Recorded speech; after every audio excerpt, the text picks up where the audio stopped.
As we are waiting for something special to come to this channel, which should come on my birthday, the 26th of October, we have some time to talk about another fun topic.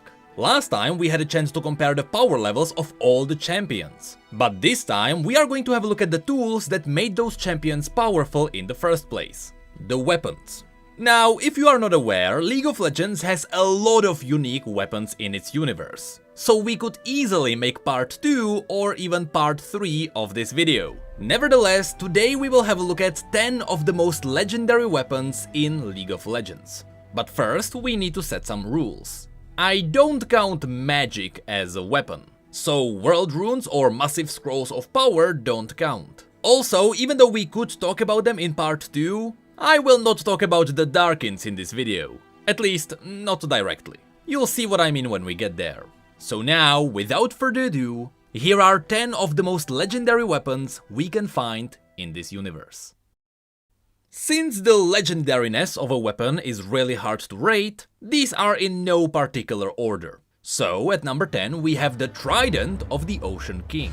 This is a legendary tool that was crafted by Orlon. During the days when Orlon was just working on his own creations in the mountains of the Freljord, he used his favorite tools, such as his favorite hammer, which he has to this day, his spade, which he used to dig the Holding Abyss, or his fork, which he threw away after his battle with Volibear. According to the legend, he turned to the east and threw his favorite eating fork as far as he could. It landed in the Great Sea. Some say later a Mer-King found a powerful trident at the sea bottom and still uses it to rule his kingdom. A Mer-King could be a nod to the Mirai, especially since if you have a look at the staff of the Tidecaller, it does somewhat look like a trident. So there is the theory that that could be the fork. But it is also possible that it would be the other only champion who actually wields a trident. It is possible that the fork which Orlon himself used to eat with is being wielded by Fizz. Unfortunately, we simply don't know where the truth lies. But we know that somewhere in the world there is a fork or a trident crafted by the Freljordian demigod Orlon. At number 9 we have to talk about the Gloves of Nezuk. If you are not aware who Nezuk is, you should get familiar with him because he is one of the major side characters, so this is definitely one of the characters that Riot will bring back at some point in the future. His story is explained in Malphite's story. You see, Nezuk came from the ancient Ishtal, back during the days when Shurima was a prospering empire. Unlike the Icathians who would soon rebel against the Empire, the Ishtali were Shurima's allies. And they were so friendly that the most powerful mage of Ishtal, known as Nezuk, was allowed to undergo the Ritual of Ascension. Just like the others, like Nasus and Renekton, despite not being Shuriman, Nezuk became an Ascended. This amplified his powers by an insane amount. That's why when Icathians did rebel against Shurima, and they allowed the Void to devastate their kingdom, Nezuk was the one who started figuring out how to deal with the Void. Using his elemental powers, he constructed a massive floating metropolis, on which he floated above Icathia, above all the Void Rifts, and he started shooting magic down at the Voidborn. Unfortunately, the Void was still far more powerful, and so it lashed back with its anti-magic and destroyed Nezuk's ultimate creation. The story ended with Nezuk fleeing for his life. The story actually stated that he did survive, but he ran away. So it is possible that he is still somewhere out there.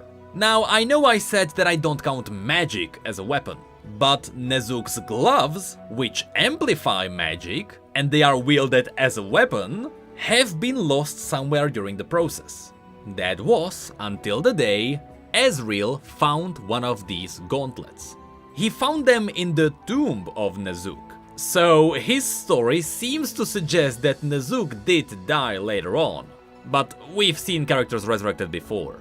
Anyway, the point is that these legendary gauntlets, at least one of them, is being wielded by Ezreal, who is not sure how to fully unlock its power, but he still uses it to cast interesting spells.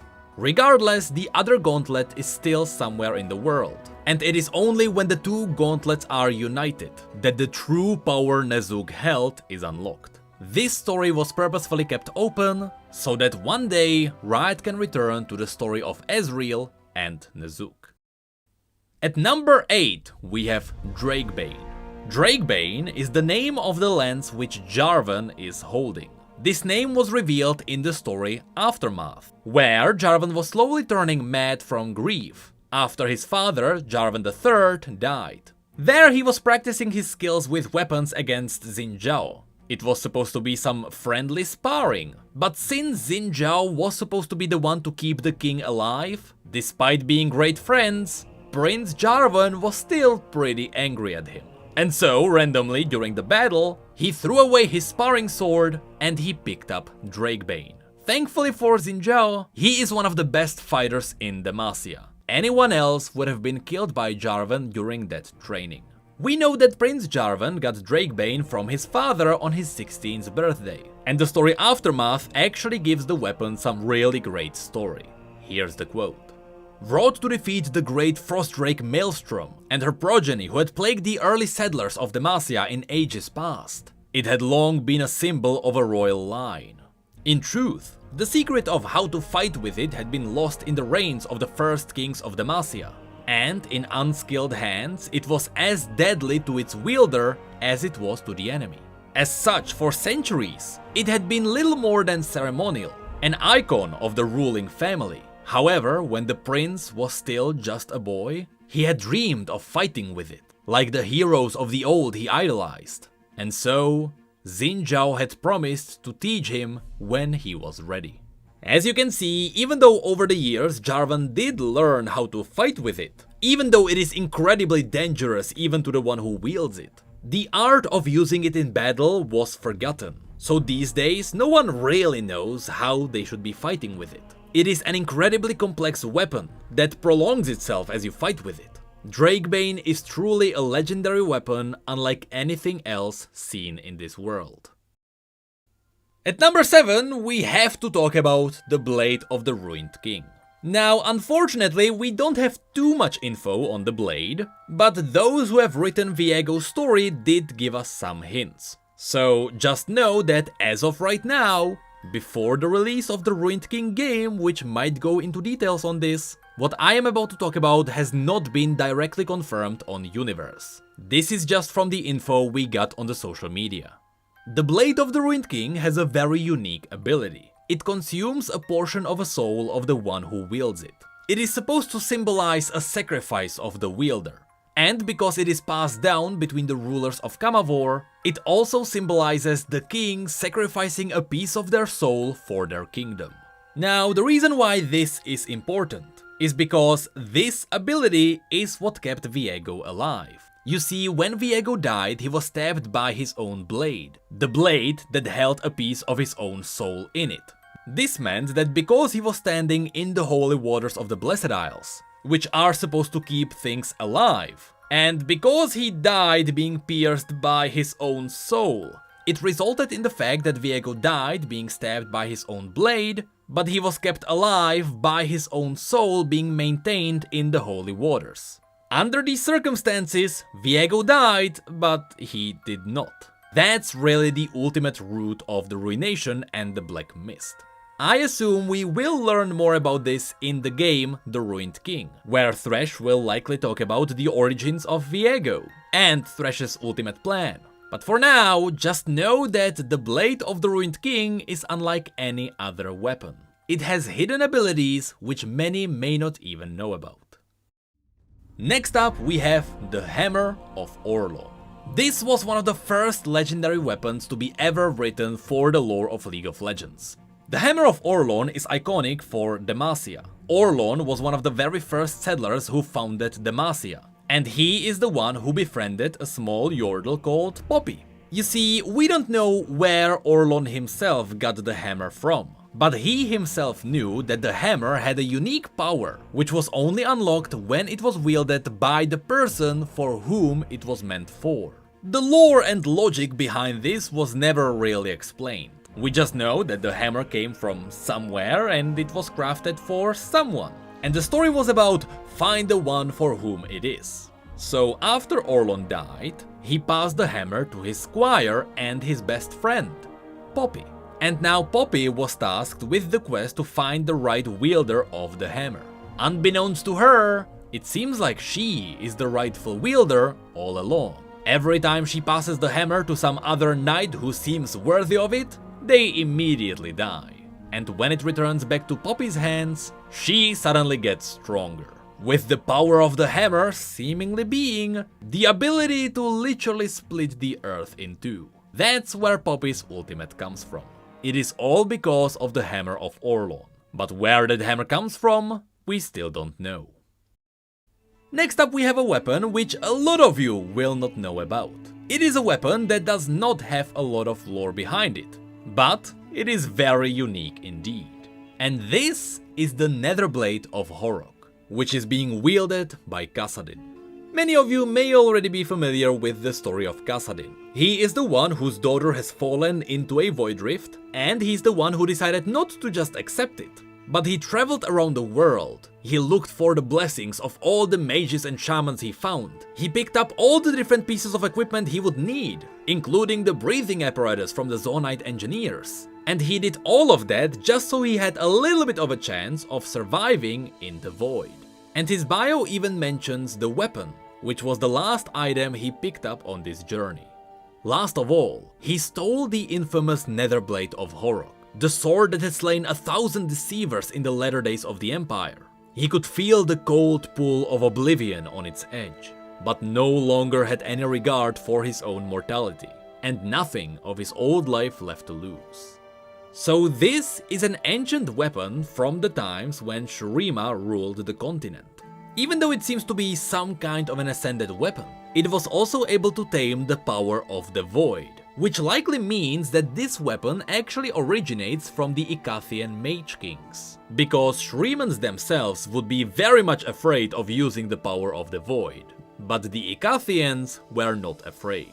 So the Netherblade of Horrock, which allows people to wield the power of the void, likely comes from the place that was doomed by the void itself. At number 4, we have Nightfall, another one of the very first legendary weapons to ever exist in League of Legends. Nightfall is very unique because it was crafted by Mordekaiser. And if you know anything about Mordekaiser, you know it was not crafted in a traditional way. When he was alive, he was the one who somehow managed to construct the Immortal Bastion, a construction so massive, we still have no idea how he was able to do that. In fact, no one knows. And so, of course, after he died and after he willingly just decided to be the god of death, of course he had unique ways to craft his own new undead empire. He is simply turning the souls of the dead into physical items. And so after you die and after you see the massive undead kingdom of Mordekaiser, just know that every single brick of his fortress is crafted from souls. And his mace, Nightfall, is no exception. It is a brutal metal weapon that was forged with the souls of the powerful mages who first brought Mordekaiser back into the physical realm from the realm of the dead. The first ever worshippers of Mordekaiser were turned into Nightfall, a brutal legacy for a brutal warlord. At number 3, we might have the most iconic weapon in League of Legends, the Ruined Blade of Noxus. This blade has not seemed to be special for a very long time. Everyone knows that Riven got it after she was forced to join the Noxian military, and after she proved to her Noxian commanders that her skills with the sword were incredible. And so, back when Borem Darkwill was still the leader of Noxus, the Noxian mages crafted Riven her own special sword that was massive in size, but light as a feather, perfect for Riven's skills. This doesn't really make the sword unique though, and it was only after Riot released the Sisterhood of War series that we truly learned what's so special about the blade, and why Riven is so afraid of it. At the very beginning of that series, we learned that a mysterious hooded figure, very likely LeBlanc, sent Riven's old companions after Riven, who was hiding in Ionia, to find her and recover her blade. We don't really know why LeBlanc is so desperate to get it. But if LeBlanc herself is desperate to get something, it has to be powerful beyond imagination.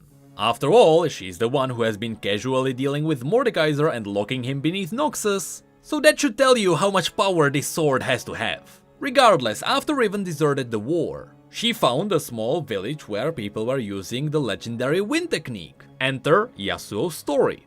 There, the master of this wind technique was able to break the sword, but as he broke it, he died himself. But to Riven's horror, she realized that the sword couldn't be truly broken. It couldn't be destroyed. Yes, it was now in pieces, which, to quote one of the rune masters of Noxus, it shouldn't be even possible. But the peculiar thing is that in this somewhat broken state, the blade can always willingly snap back together. And so even though Riven tried to hide the different pieces of the blade in different places, once her old companions came for her, all she had to do was to lift the hilt, and the pieces would snap back together. This is where Riven's ultimate in-game comes from. The blade was likely crafted by the Black Rose, one of the most powerful organizations in Runeterra, and it is now desperately being hunted for by LeBlanc. With its greenish power to dissolve skin, flesh and bones, this is not a blade that should be wielded by just anyone. At number 2, if you have seen our list comparing all the champions, you know I have a soft spot for Master Yi. So of course, we have to talk about the Voodoo Blades. The Voodoo Blades are very unique, because despite who they are crafted by, they carry a very special enchantment. In Master Yi's story, we learn that the majority of the Voodoo Blades are made by Doran. Yes, that's the same guy responsible for the in-game items.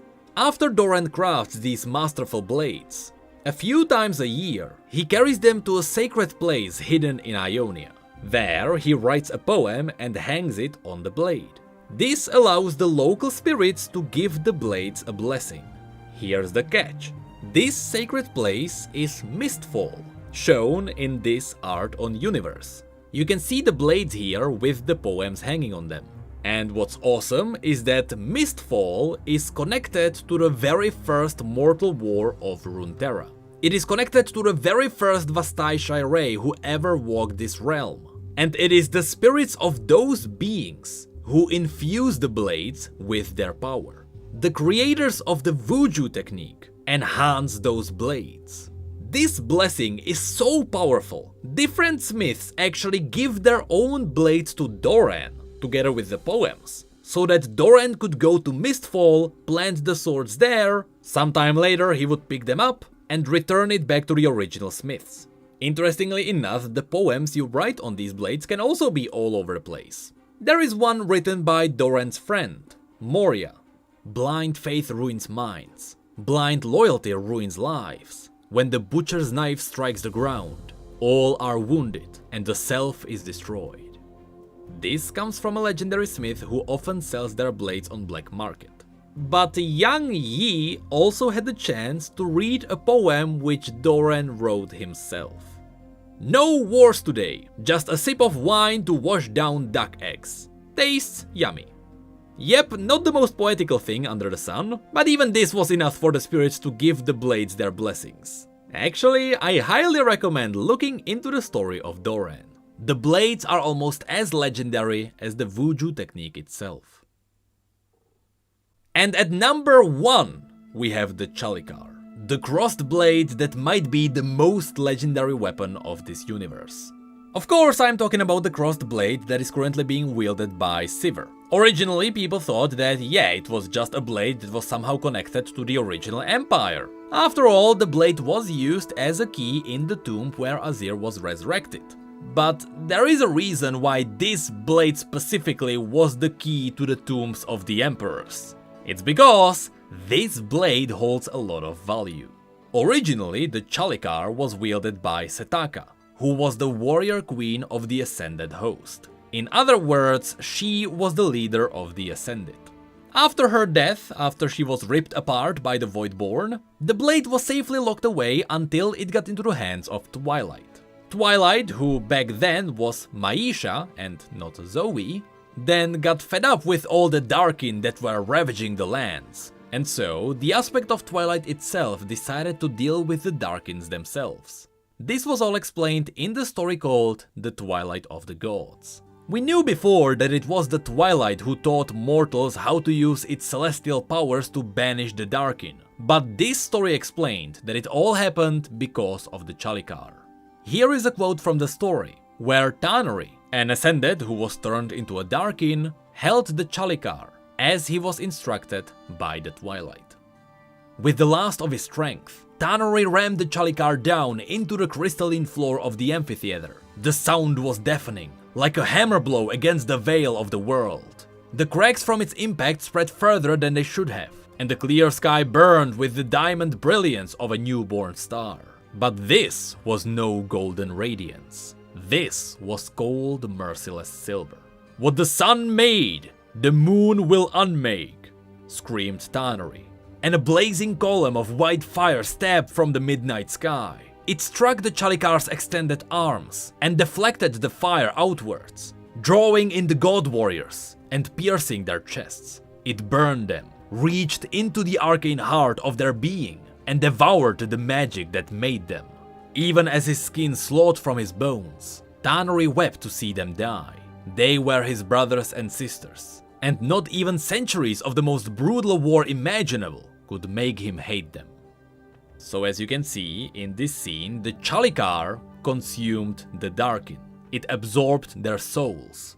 And unfortunately for Tannery himself, who did follow the orders of the Twilight, he got betrayed, and he was consumed by the Chalicar as well. After absorbing all the present Darkin, the Twilight then gave the Chalicar to the Shuriman weaponsmiths, so that they could use the power stored inside to seal the remaining Darkin. So, the crossed blade that really seems to be just a boomerang blade being wielded by Sivir is actually the key to wielding the celestial power to seal all the Darkin. What Sivir is holding may be the only weapon in existence to stop the God Slayers such as Aatrox.